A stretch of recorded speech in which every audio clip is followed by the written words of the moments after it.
beer, but I don't drink, and I definitely don't drink and drive.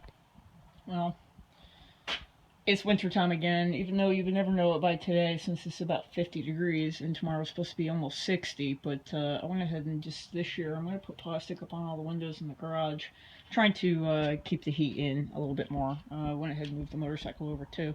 I might get maybe 3 more rides in before it's too late. I wanted to show you, I've got the truck back on the front wheels.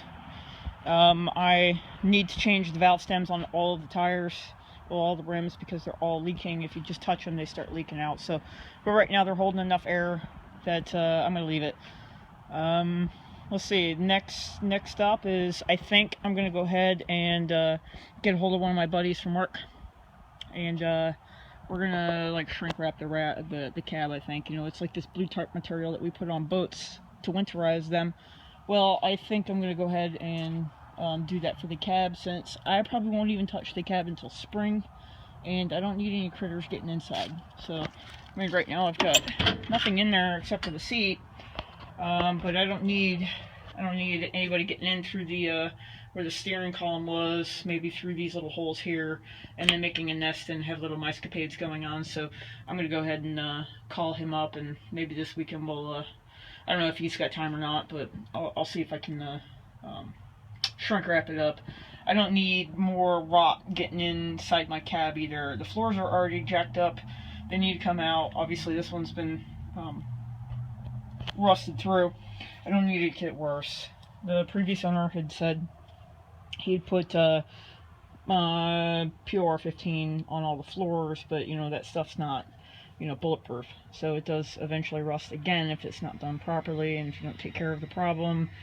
Here you go, you got this. So, and the door seals all leak really bad, and the window seals leak. So right through here, it's just, you know, it's missing gaps.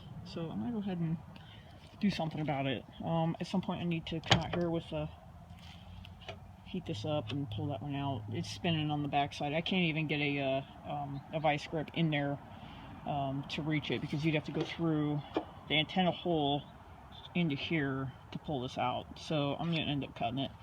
I had another question for some of my people here that you're not going to be able to see down in there. I don't have a good enough light and don't focus, but inside the cowl vents here is full of leaves and debris. I don't even know how I'm going to clean that out.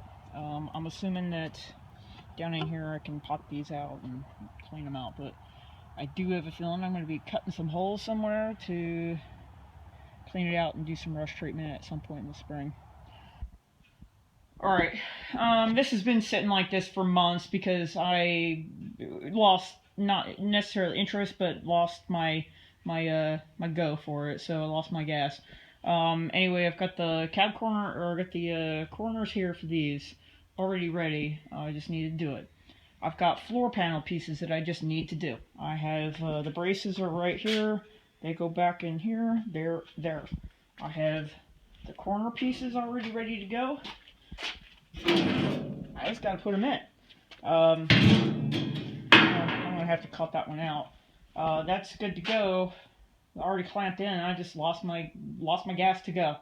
I'm not sure what it was, but I'm going to go ahead and start working on this. I'd like to build a dolly. I know, like Gibson, was it Gibson 63? You know, I watched his videos for a very long time, and actually, I think he might have been one of the very first people that I ever subscribed to on YouTube, of anything, actually. It was a long time ago.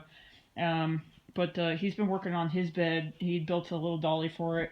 I've got a bunch of 2x4s and things over there, so I think I'm going to go ahead and build one up, get this up off the deck, and start working on it. I brought the transmission in from my my wheelbarrow where I left it for the last month. I haven't made any headway on the orange engine yet, but this is the one I'm going to go ahead and yank apart here in the next couple weeks.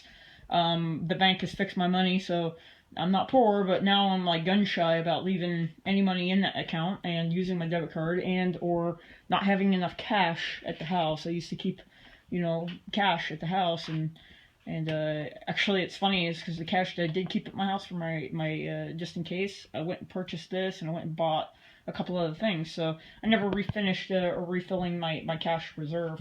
I ended up just spending it on the engine, and then didn't fill it back up like I normally would. Anyway, that's it for now. The garage door being insulated is helping.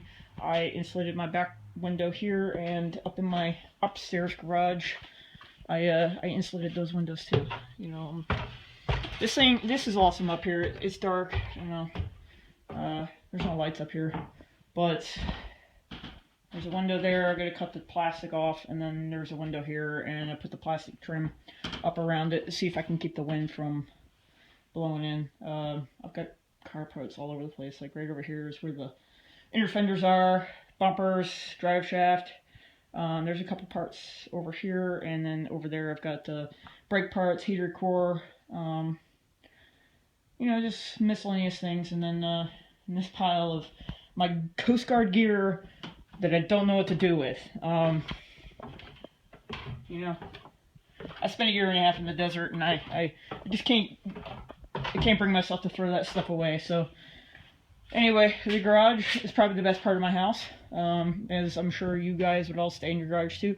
If this was a little bit more heated, I'd be here a lot more. But all right, now I just need to get the motivation to get this thing done. This is next. So all right, well, I will catch y'all later. Have a good one.